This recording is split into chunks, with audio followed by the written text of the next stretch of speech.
মুহতারাম হাজিরিন, আর এই যে বিষয়টা আমি বললাম যে যদি জনগণ, আমরা যারা রাজনীতি করেন, আওয়ামী লীগ করেন, বিএনপি করেন, আপনাদের সকলের মধ্যে এই তৌহিদি ইমানি এই চেতনাটা যদি আসে যে দল করি ভালো কথা, কিন্তু ইমান বিক্রি করে না, কথা বলেন, আমরা আল্লাহর হুকুমের সীমারেখার মধ্যে থেকে যতক্ষণ পর্যন্ত দল আমাকে বলবে, নেতা বলবে, আমরা জনকল্যাণে, দেশের কল্যাণে, সমাজের কল্যাণে সেখানে আমরা শৃঙ্খলা রক্ষা করে আনুগত্য করব।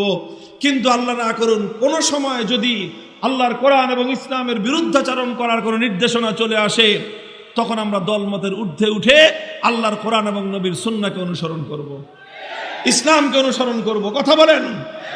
আমি আর তুমি যদি ঠিক হয়ে যাই, ইনশাআল্লাহ রাজনীতিও ঠিক হয়ে যাবে। আমি আর তুমি যদি ঠিক হয়ে যাই, নেতাদের হেদায়েত হয়ে যাবে।